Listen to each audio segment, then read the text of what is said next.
Now the famine was still severe in the land. So when they had eaten all the grain they had brought from Egypt, their father said to them, "Go back and buy us a little more food."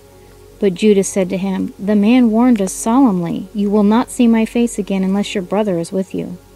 Then their father Israel said to them, "If it must be, then do this. Put some of the best products of the land in your bags and take them down to the man as a gift, a little balm and a little honey, some spices and myrrh, some pistachio nuts and almonds. Take your brother also and go back to the man at once, and may God Almighty grant you mercy before the man, so that he will let your other brother and Benjamin come back with you. As for me, if I am bereaved, I am bereaved." So the men took the gifts and doubled the amount of silver, and Benjamin also. They hurried down to Egypt and presented themselves to Joseph. When Joseph came home, they presented to him the gifts they had brought into the house, and they bowed down before him to the ground. He asked them how they were, and then they said, "How is your aged father you told me about? Is he still living?" They replied, "Your servant, our father, is still alive and well." And they bowed down, prostrating themselves before him. As he looked about and saw his brother Benjamin, his own mother's son, he said, "Is this your youngest brother, the one you told me about?" And he said, "God be gracious to you, my son." Deeply moved at the sight of his brother, Joseph hurried out and looked for a place to weep. He went into his private room and wept there. After he had washed his face, he came out, controlling himself, said, "Serve the food." The men had been seated before him in the order of their ages, from the firstborn to the youngest, and they looked at each other in astonishment. When portions were served to them from Joseph's table, Benjamin's portion was 5 times as much as anyone else's. So they feasted and drank freely with him. Now Joseph gave these instructions to the steward of his house: "Fill the men's sacks with as much food as they can carry, and put each man's silver in the mouth of his sack. Then put my cup, the silver one, in the mouth of the youngest one's sack, along with the silver for his grain." And he did as Joseph said.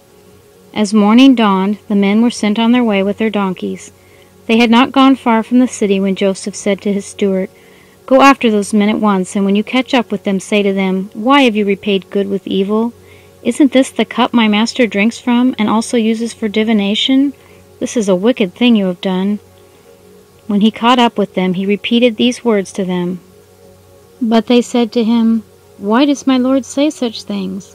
Far be it from your servants to do anything like that. We even brought back to you from the land of Canaan the silver we found inside the mouths of our sacks.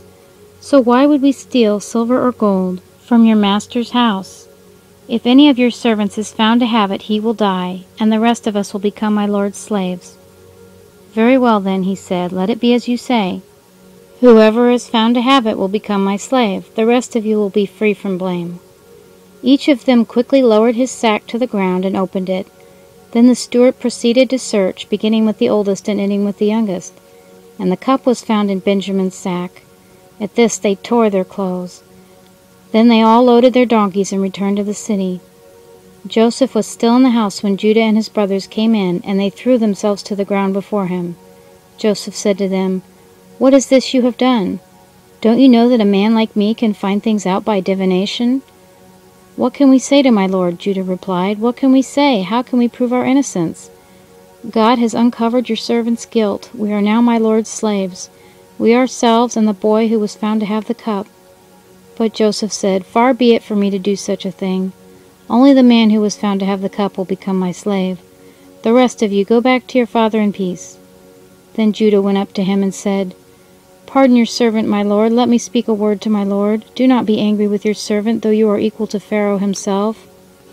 Your servant, my father, said to us, 'You know that my wife bore me 2 sons. One of them went away from me, and I said, he has surely been torn to pieces, and I have not seen him since. If you take this one from me too, and harm comes to him, you will bring my gray head down to the grave in misery. So now, if the boy is not with us when I go back to your servant my father, and if my father, whose life is closely bound up with the boy's life, sees that the boy isn't there, he will die. Your servants will bring the gray head of our father down to the grave in sorrow. Your servant guaranteed the boy's safety to my father. I said, if I do not bring him back to you, I will bear the blame before you, my father, all my life. Now then, please let your servant remain here as my lord's slave in place of the boy, and let the boy return with his brothers. How can I go back to my father if the boy is not with me? No, do not let me see the misery that would come on my father."